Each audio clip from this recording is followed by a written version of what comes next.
Good evening, everyone. I am truly so excited. I cannot believe that I get to have this conversation with these two authors this evening. We have been looking forward to this at the bookstore for what feels like forever, even though I'm pretty sure it's probably only like 2 months, but like what does not feel like forever right now? You know, like August seems so long ago.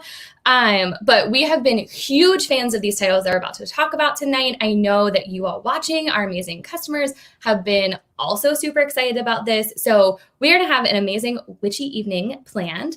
Before I bring the authors on, I should tell you who I am. My name is Stephanie. I'm the Director of Operations for The Novel Neighbor. We are an independently owned and operated bookstore that can be found in St. Louis, Missouri. If you're not in St. Louis, no, don't worry. If you haven't purchased these books from us, or if you'd like to purchase other books from us, we ship all across the country. So, and even internationally. So we have you covered for all of those things. Again, I cannot wait to have this discussion this evening. We will have be taking Q&A the whole time. So as things come up, please feel free to drop them in the comment section of wherever you're watching, whether it's Facebook or YouTube. We would love to hear what you want to know, what you want us to ask, what you want us to talk about. So everything's on the table. We will have a spoiler section of the event. We'll make sure that we give you a heads up when we're heading into that. We'll give you some instructions. If you want to mute us, we'll let you know when we're done talking about spoilers in case you are 3/4 of the way through the book and you haven't quite gotten to that ending. We don't want to spoil it for you because they're both incredible. So, that's new. Sorry, y'all. I got a new laptop today, and apparently my iPhone's connected. That's fun for all of us to go on together because my laptop got waterlogged. So great. Bad start to the day for me. Great ending of the day for me. So we're going to crush it. Without any further ado, I'm going to introduce our first author. Erin Sterling, who also writes as Rachel Hawkins, is the New York Times bestselling author of multiple books for young readers. Her work has been translated in over a dozen countries. She studied gender and sexuality in Victorian literature at Auburn University and currently lives in Alabama. And obviously, if you don't know already, the XX is her Halloween gem that she gifted to us that we clearly needed so terribly. And our other amazing author is Lana Harper, the New York Times and USA Today bestselling author of Payback's a Witch, and she has also written 4 YA novels about modern-day witches and historical murderesses. So if you haven't already, why are you not reading those? Born in Serbia, she grew up in Hungary, Romania, and Bulgaria before moving to the U.S., where she studied psychology and literature at Yale University, law at Boston University, and publishing at Emerson College. She recently moved to Chicago with her family.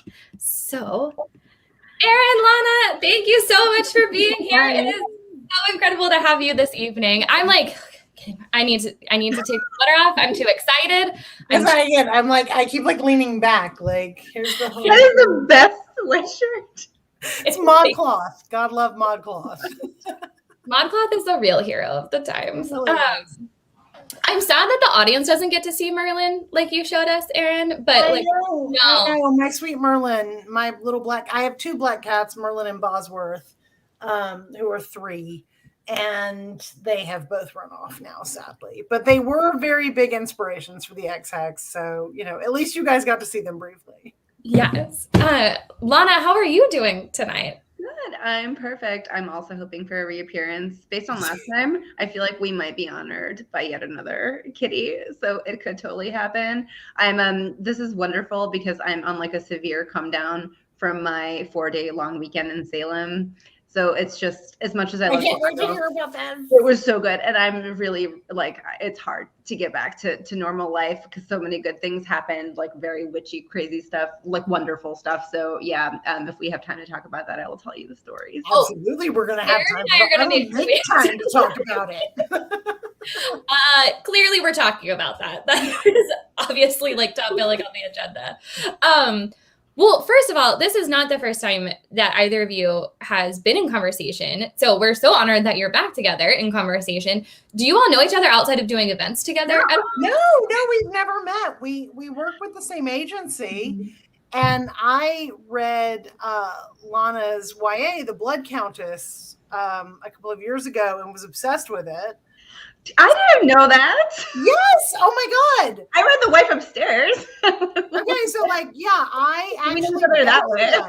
Because I'm like a hardcore Elizabeth Bathory stan. So I was like, can y'all, when I saw the book, I was like, wait, you guys have a Elizabeth Bathory book and you haven't sent it to me? Like, so no, it has a space on my keeper shelf right now because I loved it so much. That's amazing. Well, I love the X-Hex. Like, obviously, I got it. It came out before Payback, and I may have snuck like an early read as well because I was so excited because I was like, oh my gosh, this is gonna be the witch book, and I have the other witch book. So yeah, we only know each other that way, and we also discovered last time that we are star chart almost twins. We have almost identical, when you map out our zodiac signs for sun sign, moon sign, and ascendant, we're almost the same person. And it's very strange. Like I've never met another. Yeah, we have the same sun and moon, right? Like Sagittarius sun, Capricorn moon. I forgot that you had a Capricorn moon. I thought you had a Scorpio moon. I have a Scorpio rising. Scorpio rising. That's why. Okay, that's what it was. Yeah, but we had Sagittarius sun and we had Capricorn moon, which is fairly unusual to get both of those things. And then I had Aquarius rising and you had Scorpio. Yeah, and I was like, oh, of course we were. And I'm married to an Aquarius, so I love that kind of vibe. Mm-hmm. That's also, we love books and we love fun things and we also love money. Yeah. Like we're like, yeah, glitter in the sky, glitter in my eyes, now pay me. Like, yeah, exactly. I love that. Wait, you're married to Aquarius, Lana? Are you? I used to be married to Pisces, but now I'm not married to anyone. So, okay. But no Aquarius. Sorry, that's where I was going. That part. I missed what you said. Erin, you just have an Aquarius in your life. He's on the Aquarius Pisces cusp. Okay. He typically tilts towards Pisces, but he's much more an Aquarius because he's a weird alien person. We're claiming him as our own. I'm an Aquarius. This is why I'm really invested in this conversation. My best friend is an Aquarius. Like, wonderful. Yeah, I love him. Aquarius rising, and it's like it's always like, well, obviously the like very social justice-y and like the world is unfair, we shall rise up and fix it sign. So that's always a good time. Exactly. Have you all seen the meme that's going around with like the red flag count and like what your do you know about red flags? Like, yeah, I've seen the Twitter there's a new trend where it's like spotting like red flags, and so someone went through and made this incredible meme. I'll see if I can find it quickly at some point, but it's like basically every sign and then like your red flag count, like, and how severe. Sagittarius is probably fairly high. I feel Sagittarius get weird. It's strange because sometimes in lists they're like, "Oh, you're awesome! Like we're totally down. Like you're like low pressure but fun to be with." It kind of depends on just like has a Sagittarius hurt this person by not wanting to be codependent, or whether like. I always joke it's like an actual miracle that I got married and bought a house, and especially with this man because both of us are so like non-committal. Yeah. And yet you value your independence. That's what it is. Well, we value our independence together. So yeah, that's always our thing is that like it's that real good quote about like true love is looking in the same direction together. Mm-hmm. It's not looking at each other. And that's kind of where it's wonderful. It's always like, I want you to go be your best self and please let me go be my best self. And those things don't always have to intersect. So long as they don't intersect with anyone else's genitals. Right. Good. Let's keep the intersections to, I don't know, some other kind very platonic intersections. Practice safe hex, right? Practice safe. Exactly. Practice safe hex. And don't even. I just want to spotlight Sydney. Bless you for already commenting. They bought both your books. They absolutely love them, as is so much of the world. I love that the two of you are so fun together. I honestly expected you to be like, yeah, we've been best friends for 2 years. Like, I can't even know that. Yeah, but we're going to have drinks one of these days. Like, obviously, when things are safe again, or safe, they're pretty safe. You should meet in the middle. Lana, you can come down from Chicago. Erin, you can come out from Alabama. That would put us, where even is the middle there? Like, Louisiana? Like, I don't know. I would go if Louisiana is the middle. I would happily go there. So depending on where, whatever. But yes, no, we clearly need to meet in real life since we were fated to do so. I think there's not a more obvious symbol than like, hey, you guys wrote like very similar books and you're witchy books and almost identical star signs. Yeah, no, we should absolutely meet in New Orleans. I was gonna say Las Vegas. That's we're there. It's a similar vibe. But we should do New Orleans, like, and we should do a witchy thing. Like, look, I'm already like creating a. Or Salem. Salem is not in the middle of either of us, but it would still be amazing. You would. Yes. Have you been to Salem? Yes, I have, but years ago, and it was magical.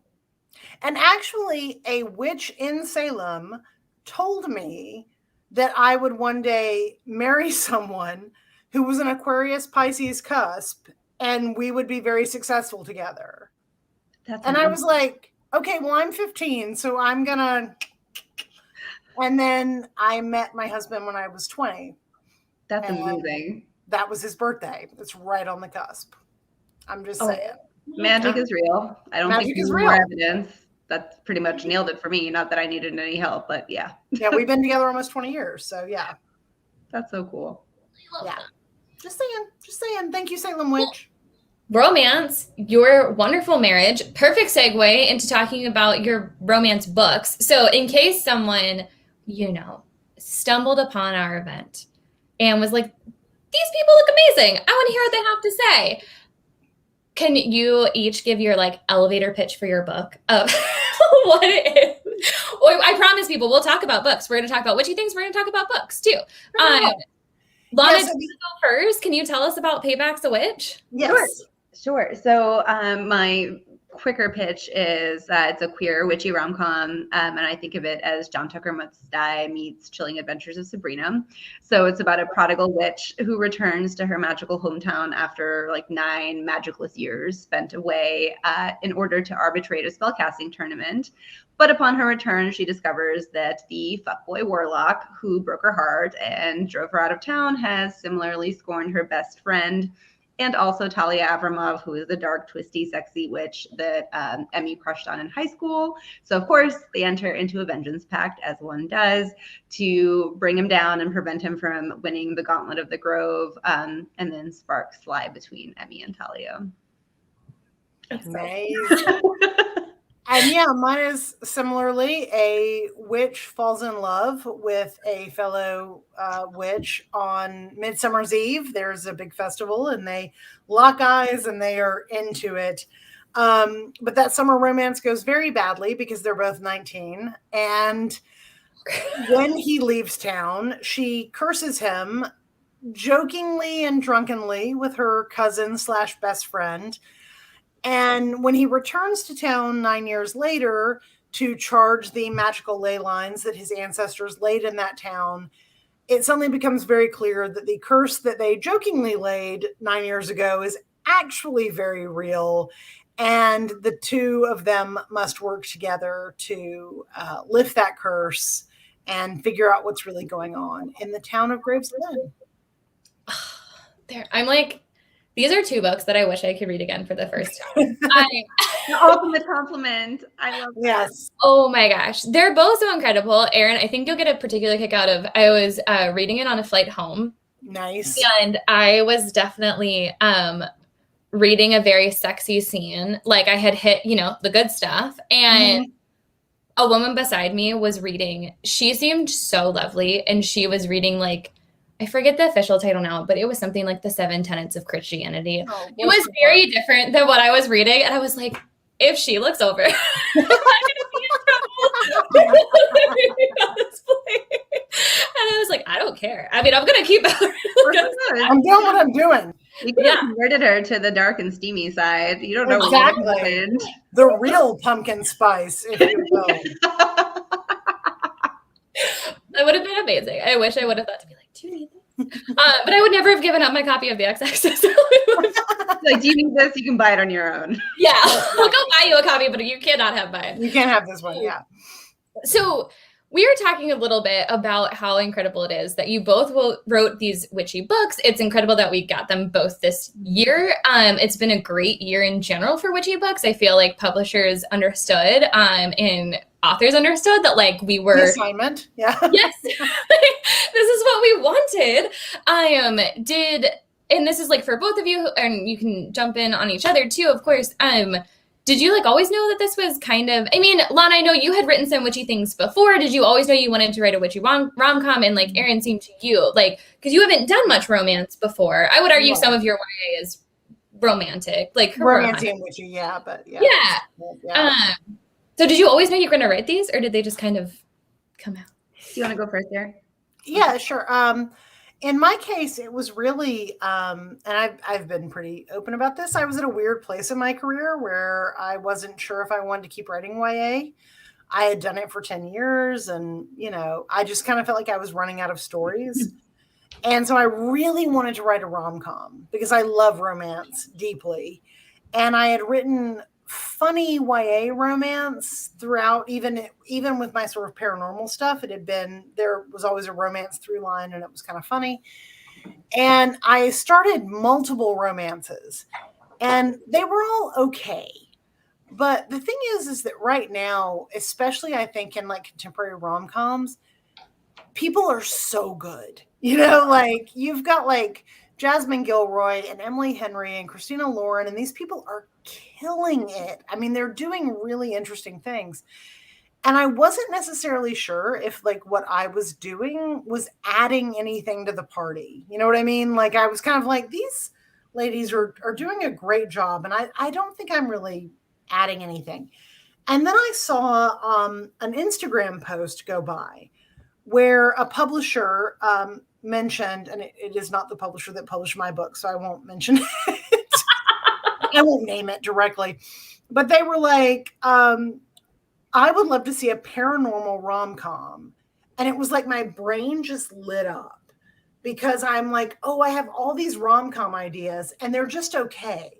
But I know that I could add a paranormal or supernatural element and really elevate it. That I can do. That is something I'm bringing to the table.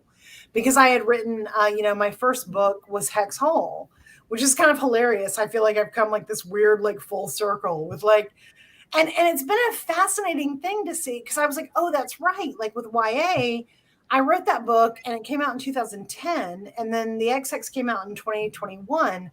And so people were like, oh, I read this book in middle school and I loved it. I'm so happy that you're writing adult romance now. And I'm like, oh, right. You guys grew up and like, you're still here, you know? So yeah, that was kind of my journey to it. And then, so I took like a book that I had that I was writing that I had sort of titled Here You Come Again, after the Dolly Parton song, because our patron saint Dolly Parton. And that was about a rock star and a woman who had like a summer fling that had ended badly. And now he was back in her town. And I took that and I stripped it to its kind of nuts and bolts. And I added witches. And it suddenly really came to life and became the XX. I love knowing that. Yeah, that's awesome. Lana, what about you? So I was similarly in kind of a stagnant spot where I had just finished Poison Priestess, which was the second book in the Lady Slayer series. And I knew I wanted to make the transition to adult. And I actually had a witchy thriller because I can't not do witches. Like the witches are my brand. It's like that's the only thing I know how to do. I think if someone was like, okay, if you have to write a book and it has no witches in it or we're gonna kill you, I'd be like, I guess I have to get my affairs in order because I don't know how to do that. Like it's all witches all the time. So I was editing that with my agent. And it was just like, it was good and I liked it and we were happy. But then I guess she must have probably been looking a lot at the same time as you were, the same things on Twitter as you were, Rachel. And then she also had some meetings in New York where she was like, everyone is suddenly talking about witchy rom-coms. Like, I don't know where it came from, but she's like, I know you've wanted to write a rom-com for a long time and you love them. And witches are like your one true love. So what about, we brainstormed something in this space. And so we went back and forth and just kind of bounced ideas off each other. And one of hers was John Tucker must die, but everyone is witches. And she was all in love for each other. And I was like, oh, yeah. One sentence. Like it was just the one sentence. And I was like, you're a genius. Okay, I can do this. And so I took kind of the opposite route where I was like, what do I need to do? I have to build a magical town. And I can't for me, the magic has to come first. It's always like Halloween central. It was very hard for me to not make the magic like TED Talk magic like it is in all of my other books where I'm like, let me tell you how the lightning spell works. I can do it. So I was like, pare it back down. but you want this town to feel really real and like one of the characters and like the thing that everyone else revolves around. So it came from this is the only time where a premise has, in that sense, hasn't come from me. So it was really interesting where I was like, okay, this is my take on it. And my take on it is this world where I would want to live ideally, because it has all of the Halloween components and my very favorite things in it. So that's where the family holdings and the family domains and all of their histories came from. But it was from her telling me to do John Tucker Must Die, but everyone's witches. I love it. I love that. Well, and I think it's so amazing that you both have written such incredible books that are like so witchy and also they feel so different. And so it's like you can read these back to back and feel very much like you're reading two different stories, even though they're witchy rom-coms, because they are two different stories. But oh my gosh. Okay, you're very popular. It's fine. It's fine. I forgot that this was, as I said, sorry everyone. I forgot that when you like restart when you get a new Mac, like it just hooks everything up.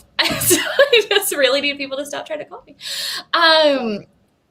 Also, like we don't call anymore. I don't even know why someone's trying to call me. I'm like, I'm not real. If anyone calls me, it's like my mother. Like I'm looking at it right now, and I'm like, that's my mom might, but I just saw her yesterday, so she probably will. I only expect and accept calls if they have been prefaced by like text negotiations where I have had enough time to psychologically prepare that this is going to happen. Like otherwise I'm like, how dare you? Everybody acts like that's a millennial thing. And I'm like, no, as a young Gen Xer, I'm here to tell you, I freaking hate the phone. So I'm not convinced that anyone really loved the phone ever. Like until they had other alternatives. Like, sure, it was probably cool to be like, I can pick up the phone and talk to somebody instead of walking to their house. That's a great idea. Talk to somebody across the country. It's not great. But we have alternatives now. And hopefully in the future we have alternatives like portals and other things that are like different. One hopes. Yeah. One hopes. So anyways, back on track. I do want to know, I think it's very clear, it at least comes across very clearly in your writing that you love your characters. Outside of maybe Lana, like Gareth, that boy, we're done with him. Although I hope I see him again at some point. Well, I'm kind of like, can we redeem him, Lana? I go back and forth with this because I really I was like, why I should write a book from his perspective. But then I feel like the mob would come for me, like, because there's such a strong polarization, because I do hate him, but I'm also like, he's not all bad. Like he screwed up a whole lot, but there's something interesting possibly there. So I haven't, the jury's still out on that. Really? I mean, if people come after you, you have my axe. Like I'm just saying. I have thought about it. That's why I'm doing a Blackmore perspective book for the third book. It'll be his sister. So it's like the slowies. I'm just saying, Lana. Who doesn't love it? Okay. We all act like we don't like it, but like when we see on TikTok, like we all love a good villain turned into. Yeah, and I think like it's one of those things like in Lana's case, especially like I would trust Lana to do that. You know what I mean? Like there are some authors where you're like, this is just a gross boy from the get-go, and you haven't done any of the work to make him non-gross. Yeah. That's not easy. Thank you. I really appreciate that confidence, because I have been toying with that idea way down the line. Like, it would take some time, but like, I absolutely think you can do it. Yeah. Already when he was apologizing in the book, I was like, well, like, because I was already trying to be like, I don't know where you're taking it. Mm-hmm. So this is not a spoiler, everyone, but I was like, I don't know where you're taking it. So like, do I want him and Lynn to get back together? Mm-hmm. Like, I was trying to like prepare myself in case you took me on the journey. I feel like it would have been too soon. I would have had complicated feelings about it. I was not ready, but I was already like, she's already got me. Like, I will say, I feel like you're not done. Yeah, I think you picked up on it, because I originally in my first outline, I had this idea that I was going to get them back together, and my agent was like, "Don't you dare! He does not deserve redemption." And I was like, "Okay." But I wanted to leave it to like maybe in the future he will earn it. Plus, by then, some time to simmer in all of the resentment and hopeful growth, and all of that downfall that he's experienced. So I do think it's possible. Yeah. Like I trust you. Yes. I mean, so I think it's very clear, outside of maybe Gareth, and even then, that like you seem to love your characters. And I'm just like wondering, is there, not asking you to choose a favorite at all, like, is there somebody that you really like stick with, or is there somebody that was like, it took a second to love them, or like you all went through a complicated part of your relationship when you were writing them, where you were like, I want to love this person, but we're really struggling at like this point? Like, did that happen with any of your characters in either of your cases? You go, Rachel? Yeah, it was weird. Like, I don't know. Like, I loved all of them very much because there's no real villain in my, like, you know, the villain in mine is patriarchy, basically, which is always the villain, quite frankly. It was funny writing Vivi, weirdly enough, because Vivi is extremely different from me. Okay. And so she's one of the most different from me characters I've ever written. And so that was really interesting. And then again, I loved Gwen so much. Gwen was not necessarily going to get a book. I just loved her. And then when I realized that, I was like, no, I can't do without her. We would have been very upset if you did. I know, because I do. I love her so much because I poured all the most outrageous aspects into her. And then I just loved her. And like I said, it took me a while, as we talked about before, to find the right love interest for her because she is so much herself. Mm-hmm. So that was interesting. And also I was kind of surprised by how sympathetic I ended up feeling with like Reese's dad, Simon, who is not a great guy. And he continues to not be a great guy as I move forward in the books. But I do believe that he genuinely loves his sons. Don't worry about it. It's totally it's cool. a new computer. You're fine. Don't worry. It's the spirit world calling. It's fine. Exactly. Like, it's the time of the month. But yeah, I was like, because I remember at one point my editor was like, is he a bad guy or not? And I was like, I don't know. I'm like, because I think that his impulses are genuinely bad in a lot of ways, because I think they're based in a really strict patriarchal mindset. But I think that he loves his sons the only way he knows how. And so I was like, I don't necessarily want to make him a villain here because I don't think that's what he is. But I also think it's important that eventually all of his sons are kind of like, this is not how we want to move forward. That makes a lot of sense to me. I feel like I didn't hate him. I wasn't happy when he like showed up. Like, I was like, yeah. Like, neither was Reese, like, to be honest. Yeah, he was surprisingly, I think I like not wrote him off at all, but or not making excuses for him, but I was like, well, generationally, this tracks in some ways, of like how he could possibly feel about all of this. And like you said, represented more, just fed into like frustrations within the patriarchy of like, thing of like, well, no woman would ever be able to hex us. And right. And I also think too that, like, you know, I wanted to make a point that Reese is the most like his mother. And so that is also a complicated thing for his dad, who like sees the woman that he lost in his son, but is also kind of like, this isn't really what I wanted.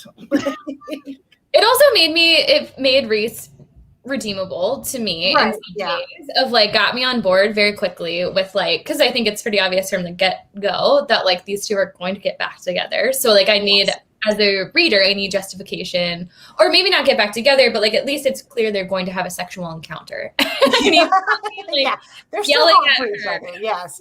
And that was the thing that I thought too, that was interesting. And I think having come from YA, that I sort of wanted to write this thing where like these people messed it up as teenagers. You know, they were 19 and 20 basically when it went bad for them.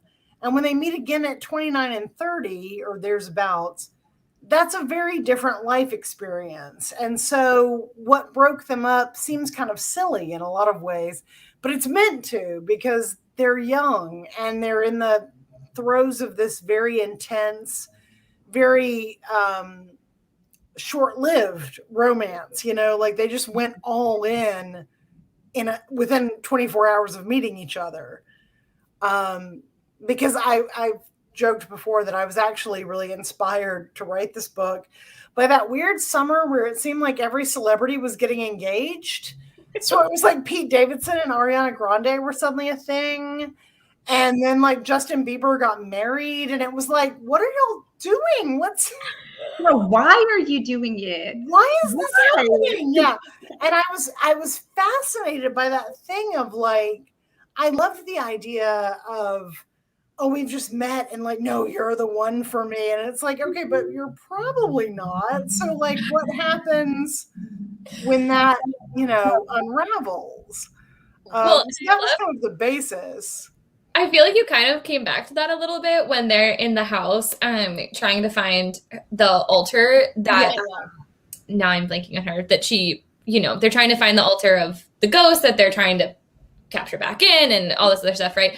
And the two like young college students come running into the house, and like he's trying to, and it's like a gross house, right? And it's like trying to have sex with her at this house, and you're like, what are you doing? Like, yeah, that's when you're 30 and you're like, I'm not gonna do it on a futon. What? Like, but when you're 20, you're like, yeah, okay, it's a futon. Like, what can we do?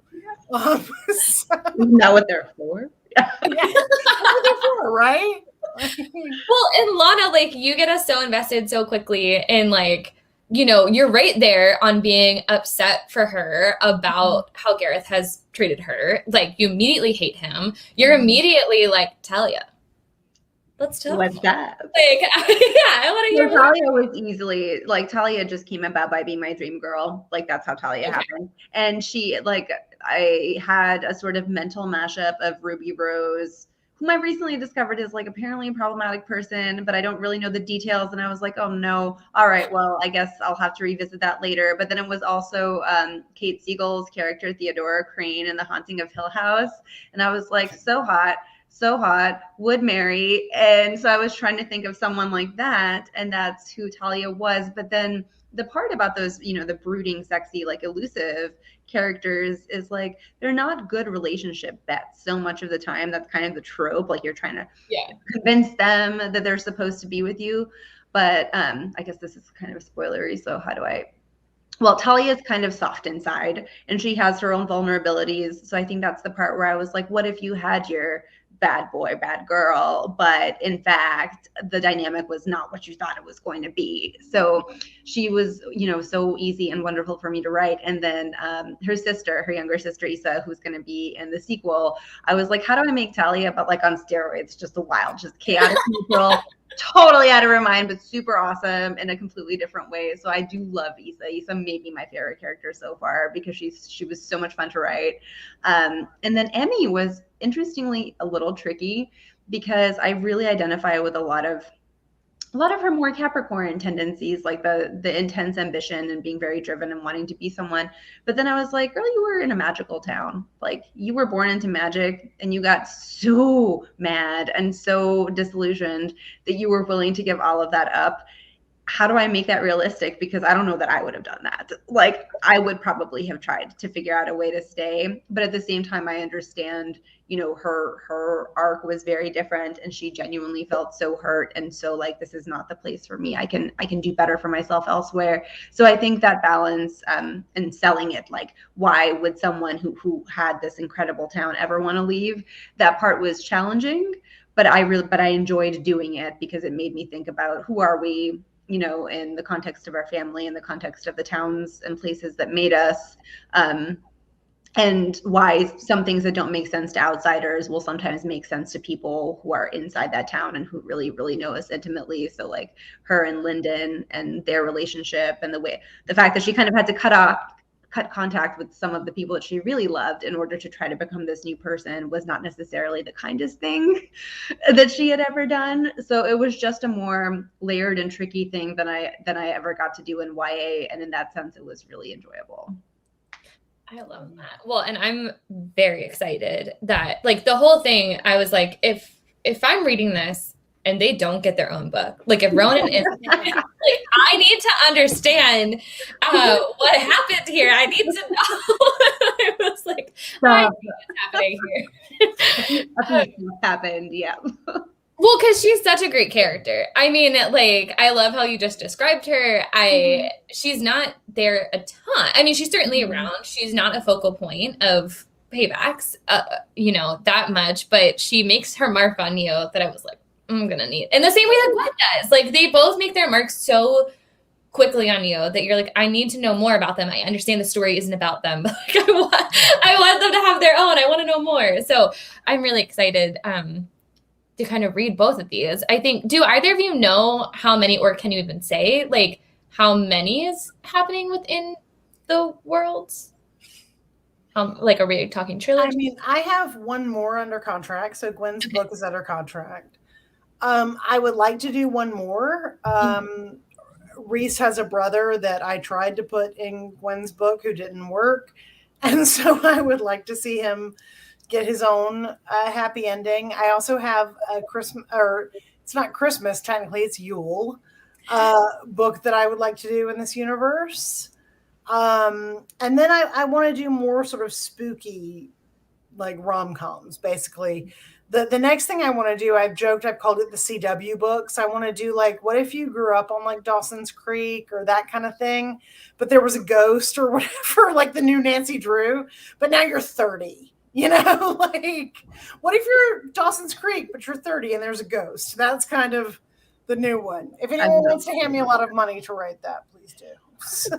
I will give you money to write that one because I grew up on Dawson's Creek, and if there were a ghost, that would have been. I think the CW shows were so crazy, yeah, and great, and occasionally added, because I was like, oh god, like one hero is like the mayor of the town now, even though he was like the boy detective when he was a teen or whatever, and like I love that kind of stuff.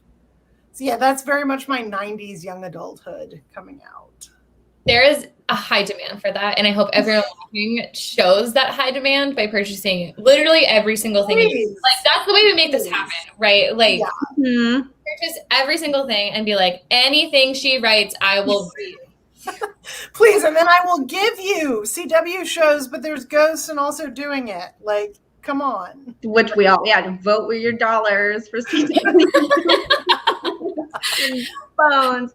Yeah, I mean, I'm kind of doing the same thing. So I have 2 more under contract for Thistle Grove. So From Bad to Cursed, and we're going to do 2 a year. So From Bad to Cursed will come out in May, I think May 17. And then the next one has not been scheduled yet, but I suspect probably somewhere in winter that year. And that will definitely be a Yule. Although I don't think Yule will play a strong part in it. It's just going to be the seasonal kind of. It's going to be wintry and lovely, and all of that. Yeah, and magic will have gone awry and such things, and we'll have a. It's what we need, though. We need like an alternative to Christmas, where like, do you want like a wintry cozy book, but it's not like aggressively Hallmarky? Right? No. Exactly. I think this is going to be medium/moderate to mild Hallmark. Yeah. We are literally already getting asked for that. There's such a huge demand. We do this thing called mystery boxes, which is where like you give us a price point and tell us a little bit about yourself, what you like to read, and we like put this box together for you.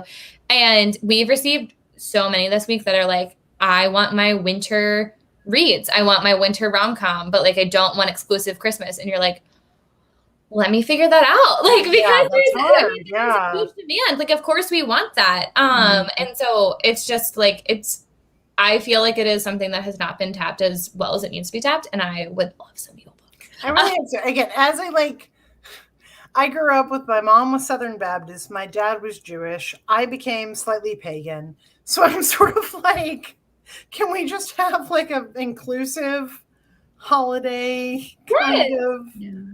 I think Yule is that. Like, I agree. Yeah, that's so. I want to see as many witch books as we have seen this year. I would love to see Yule, witchy, Christmas-ish stuff.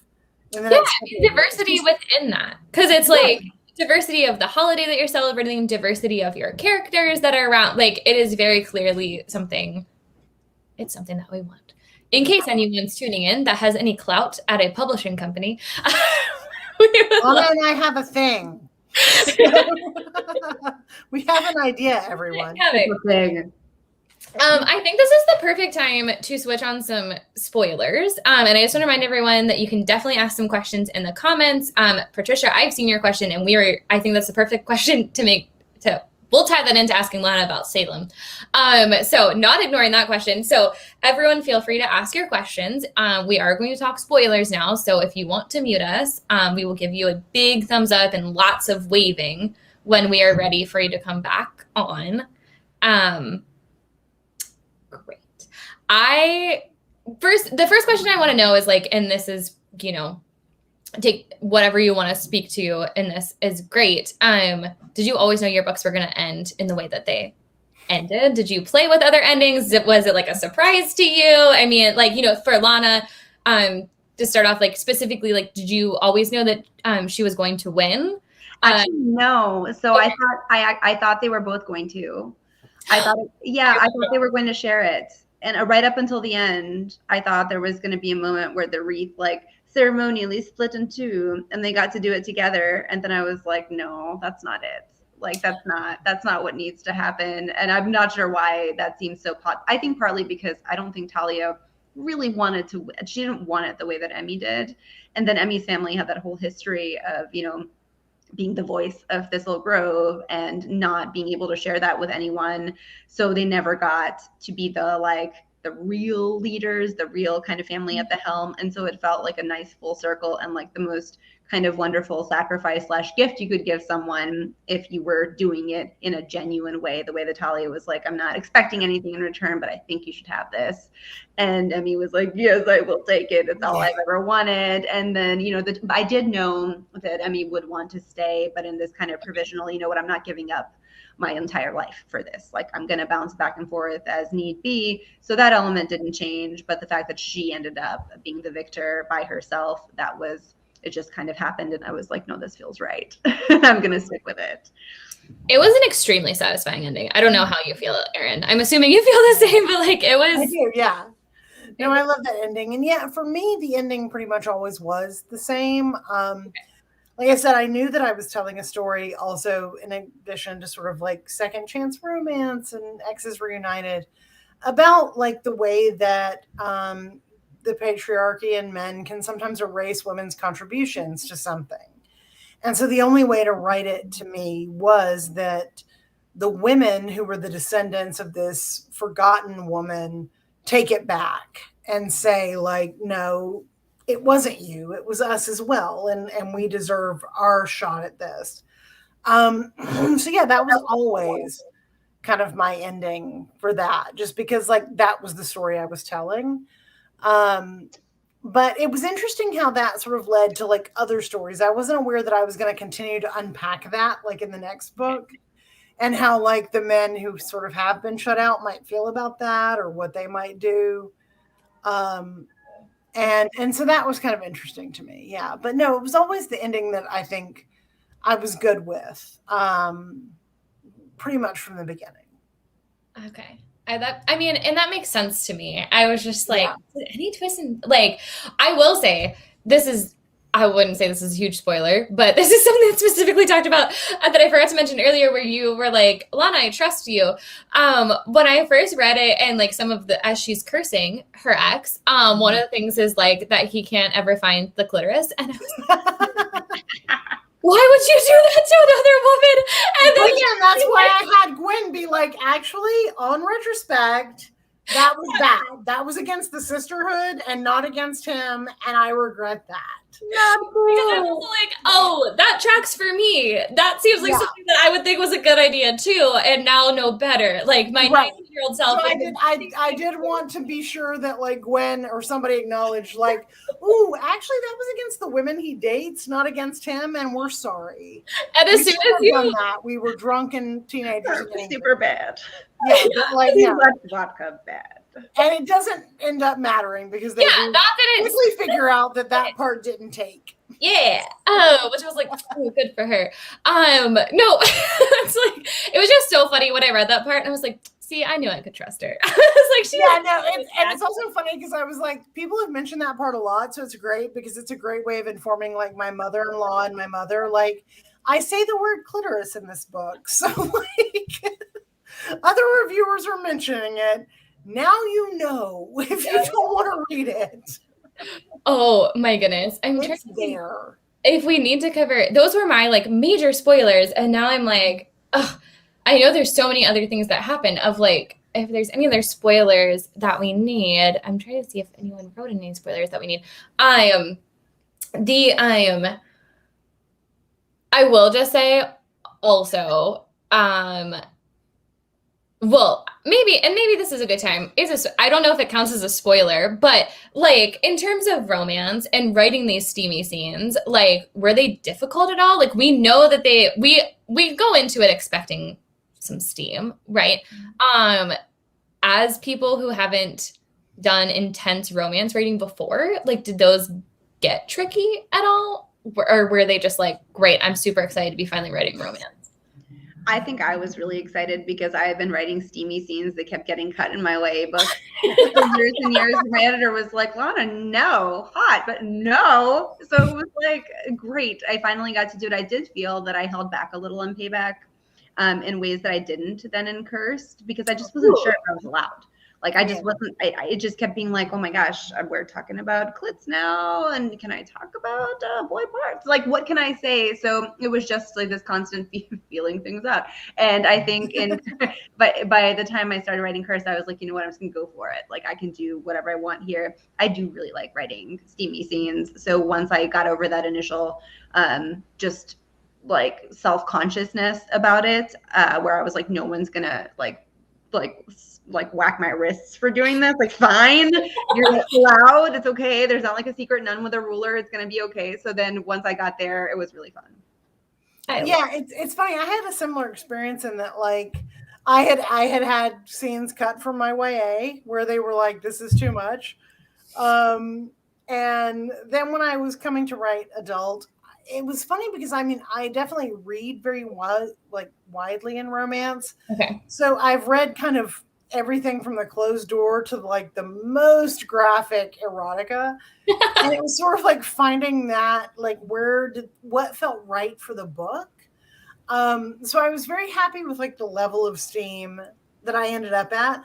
I might have had a couple of like bourbons and listened to like Pink singing a few songs on my like Spotify. Pink has this one song, maybe it's called, I can't remember what it's called. It's Peaches or something like that. It's very explicit, but I was like, that works. And I wrote those. And in fact, if you look at my Spotify, I do have a small, like 4 or 5 song playlist called That Scene in all caps. That's what I was listening to as I was writing it. But then because I did, and it's been the weirdest thing. And I don't know if you've had this as well, Lana. I've had reviews that are like, "Oh, this is Closed Door. This is Fade to Black." Me too. Like, what? No, it's not. Like, what are they? Like, what are you talking about? Yeah, they fully bang. But then I've also had some that are like, "This is so steamy, I had to put it down." And I'm like, well, there's no consensus.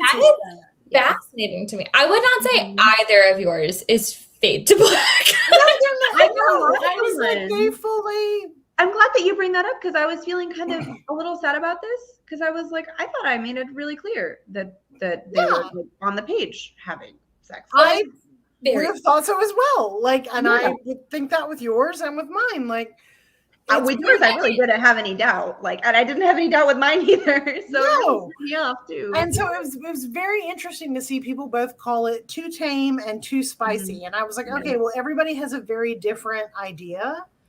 But also with the second one, I was like, well, screw it. I'm going like wild, yeah. Full force. Like, so what can you do? I did not realize that this had happened to both of you. And probably because I haven't looked at that aspect of it because I'm like, well, I so clearly know what's happening. Like, that's not, what I think a lot of it is like where romance is right now, because there are a lot of rom-coms with like sort of illustrated covers or whatever that are Fade to Black or that are fairly like PG, but like the spectrum can go very far. And I also think that sometimes people are just, because it's not a super explicit sex scene, they're like, well, this is Fade to Black. And I'm like, well, no, it's not. Like, these people are banging in front of you. I'm sorry. But like, I really think it might be a question of, are you using sexual terms for genitals? Yeah, exactly. I really think that's what some people mean by Fade to Black, like you're fading to black, the part. like not the actual scene, because I was like, oh, this is like clearly going at it like pretty hard. Like, what do you mean? And I think that's the one thing. So I'm gonna see what happens with Curse, because in Curse I just throw in the names of stuff, and then we'll see. No, same with the Kiss Curse, which is the second one. Because I remember like reading a review of like Beach Read that was like, oh, it's fade to black, and I'm like, no, it's not. Like, did y'all miss when he was and then she was like on the dryer? Yeah, like yeah. Where were you people? My rule is like, if I were listening to it as an audiobook and a customer walked into this, like if I couldn't listen to it in front of other people, like customers on the store, it is clearly not a fade to black.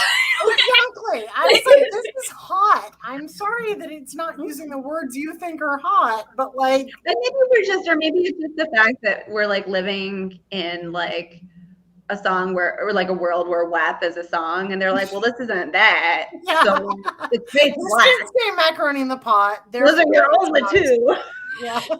Oh my gosh. Oh, I know a scene that people wanted to hear you talk about, Lana. As we were talking about this earlier, can we just talk about how they start? Sorry. They start going at it in the ghost woods and go. Look at that. One of my favorite things I ever wrote. I didn't know it was going to happen, but then I was like, wait a minute. It really has to. And it has to become creepy. And then it has to become hilarious. Like, I was not planning on having them actually have their first like moment in the woods. Like, the woods were always going to be a component, but I thought they were just going to like, talk about supernatural stuff and not make out. And then when they started, I was like, oh yeah, I know what can make this even better. If we could have a bunch of ghosts being like, I was dying. I was laughing so hard where I was like, I am weirdly turned on right now and laughing at the same time. My favorite emotion, in fact.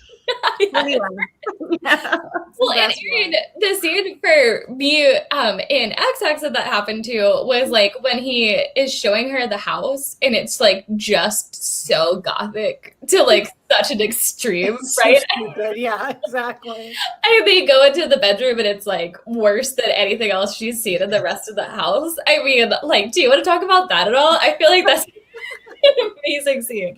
That was one of the scenes that actually came to me first, because I just love the idea of her being like both like delighted and horrified, being like, do you sleep in a canopy bed? Like, I need to know, like before we get down to it, I need to know if I'm getting down to it in a canopy bed. And him being like, perhaps. I just thought it was so funny, because like one of the things with Reese that's fun to me is that he's trying so hard not to be like what his family's aesthetic is, as it were. But like, here's this house and he can't help it that it looks like this. So that was actually one of the first scenes that I kind of came up with, because I loved her going in there and being like, oh my God. And him being like, I wanted to elicit that reaction, not my stupid canopy bed. This is terrible. So I just thought there was something really funny and sort of endearing about him, that like too, that like he has this kind of Edward Cullen-y gothic hero bedroom, and he's like, this is so embarrassing. It just makes him hotter, honestly. Like, I feel like it makes him so much more appealing, even as if that was possible. I find it very appealing for that reaction. Thank you.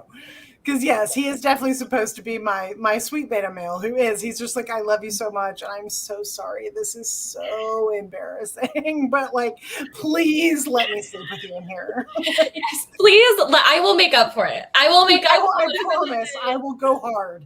Like, you're gonna forget there's a canopy. Gonna be fine.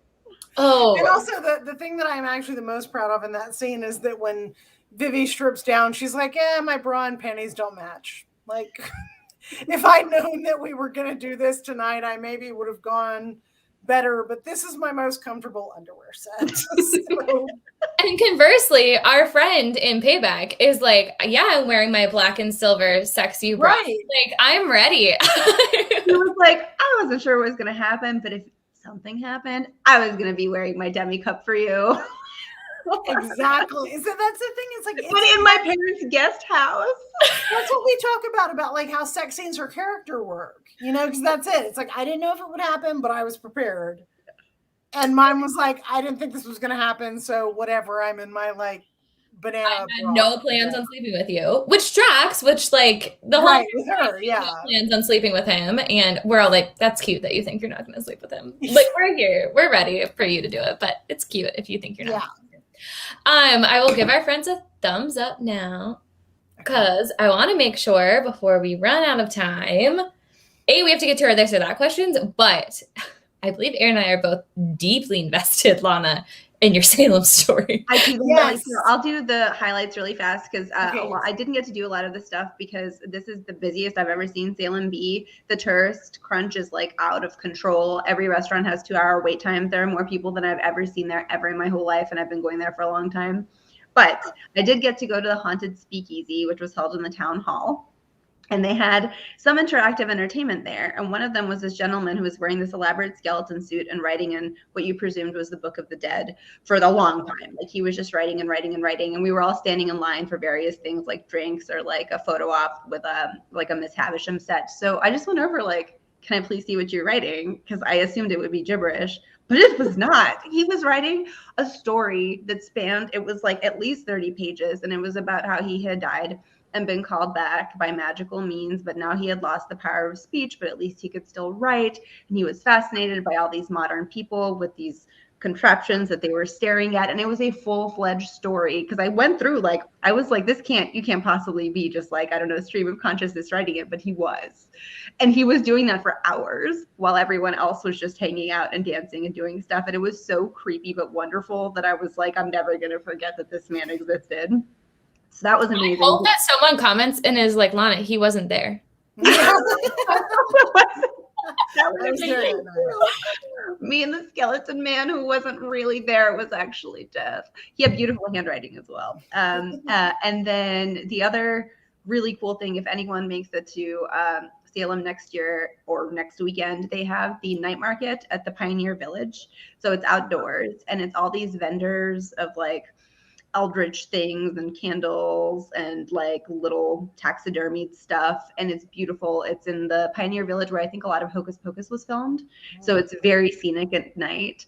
But you'll see a lot of vendors selling really cool witchy stuff, and then some of them, I went to one of the tables and they had a bunch of cemetery dirt. It was just like bags of cemetery dirt, and then they had a whole pile of hex bags with things like nightmare, grief, despair written on them. And I was like, oh, hey, these hex bags, like assuming kind of that they were like jokey hex bags. I was like, oh, what are these? And they were like, they're hex bags for grief and nightmares and despair. Like, what do you think they are? The label's right there. And they were dead ass completely serious. Like, these are hex bags. If you want to wreak havoc on your enemies, you should buy one. And I was like, I am not going to, but I want to very badly. So it was just like, it was really an uncanny experience in that I had never seen quite so many vendors who really threw me off by being very unnerving in extremely polite ways, where they were super friendly and they were just like, yeah, I sell raccoon penis bones for your spell work. I'm not making that up. Really, there was a stand full of different kinds of bones you could buy, and that was one of them. And it was just like, I was like, this is the dream. I've never been happier and also more. So it's amazing. There was also a lot of immersive entertainment. So there was this like very tall, eldritch kind of goat demon god man. And then another one who told fortunes. So you could interact with him and he would draw one for you. And he did one for my friend Jilly Ganyu, and hers was Death Came Like a Falling Star. But it was a very very invested and charming performance, because I don't know, they wear stilts, I guess. I don't know how they get to be so tall, but it's very creepy and incredibly real feeling. So everything about it is the best. It's like peak Salem. It wasn't too crowded. It was beautiful. I highly recommend. I'm gonna go next year. You've sold me. So I posted some pictures, but I have a lot more pictures. So I'm gonna post all the pictures of all of that stuff on Instagram. It was amazing. It was truly, I was like, I'm so happy I came just for this.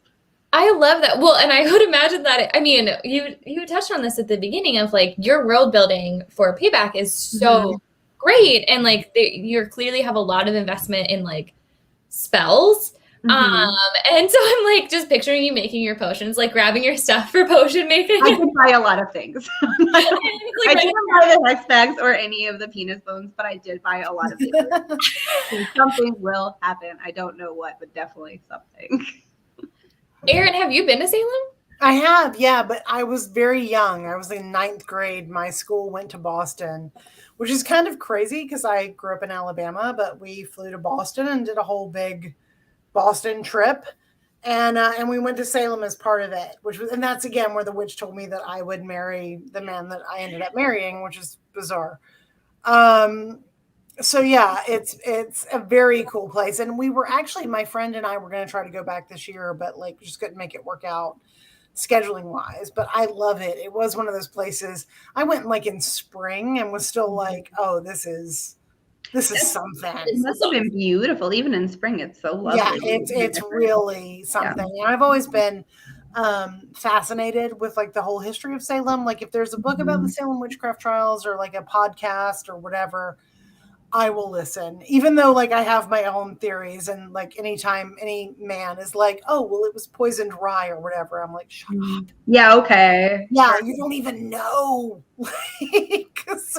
That's my like personal hate. They do talk about a lot. What is that fungus called? I bet you know the one I'm talking about. Yeah, it's like ergot. Ergot, yes. Everyone blames everything on ergotism, and I'm like, hey, you know what? Maybe everything wasn't ergotism.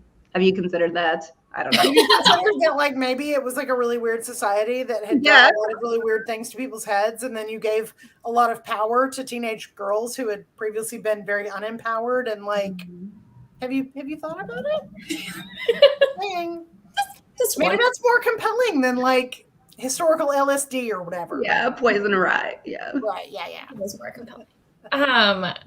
Well, and so Patricia's question was like, had you ever had any visits from witches? Did that come up in Salem? Have I had visits from witches? Yeah, that's what Patricia was.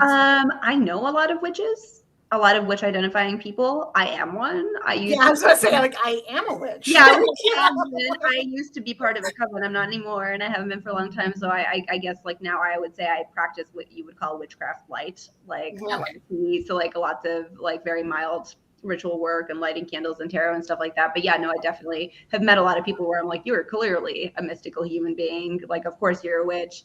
And I also feel like I do stuff that counts as witchy. So that's what I call myself too.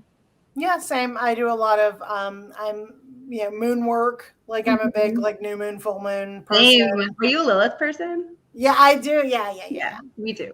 And I have a big fire pit outside that we, do stuff, and especially for like the big holidays like Samhain. I always say Samhain. I did. It took me so long to train myself to say Samhain. It's like still will come out. Yeah.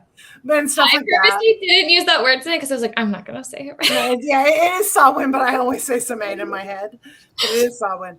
And I went to Beltane in Scotland years ago and did that whole thing, which was amazing, and I highly recommend when things are safe again.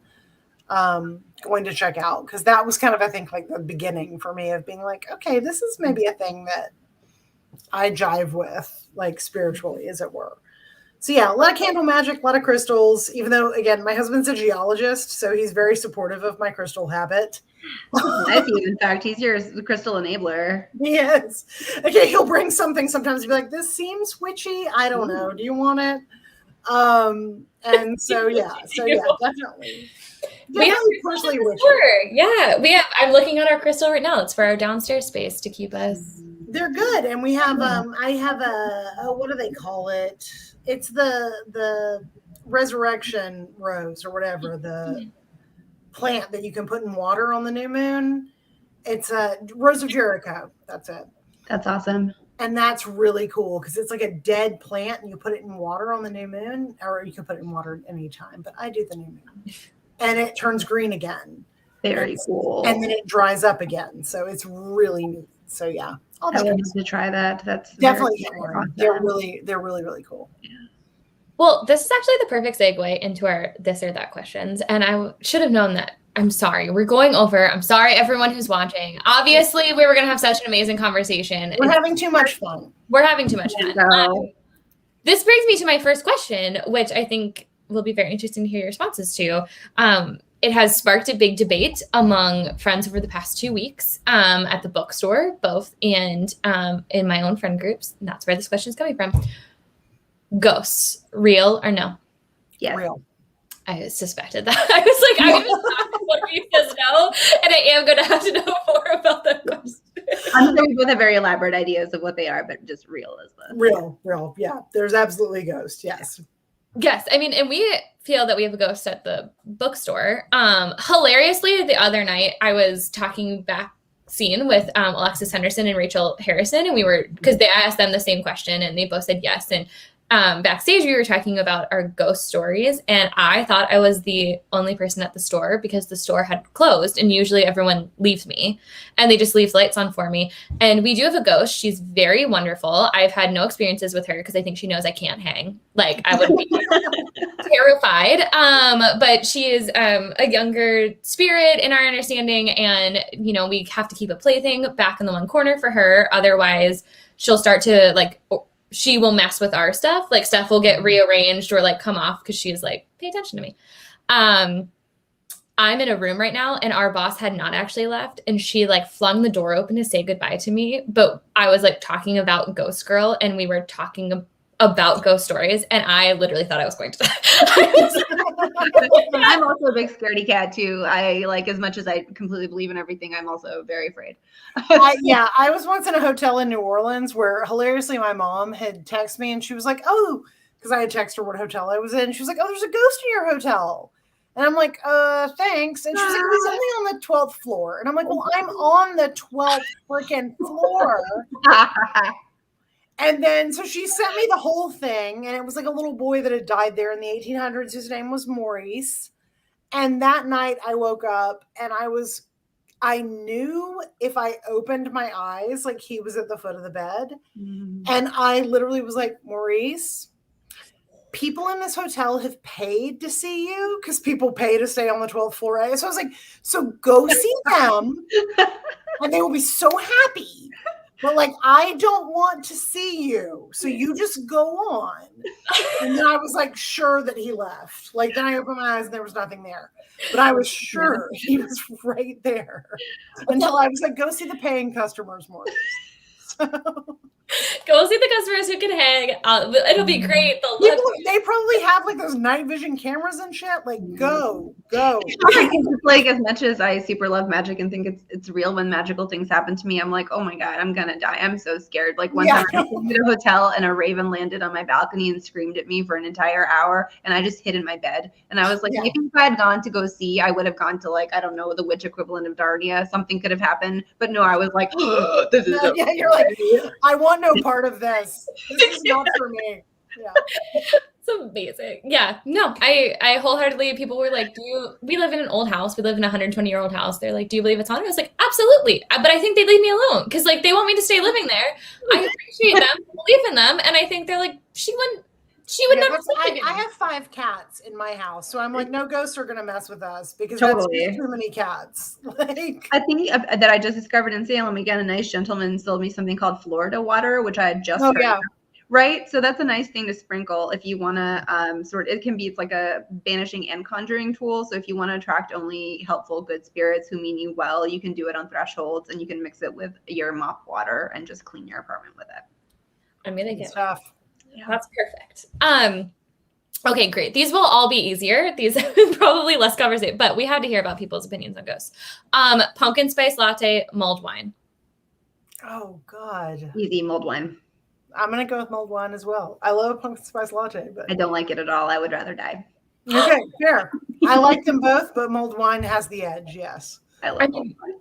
I get it, Lana. I get it. We shouldn't like it. I had the gall to ask somebody. No, I just don't like the flavor. It's really not that, nothing. It's just something about that flavor is wrong for me. I love apple cider. I like hot chocolate cinnamon. It's something about pumpkin spice hits me the real wrong way. It's not that I'm like, oh, it's just doesn't taste good to me.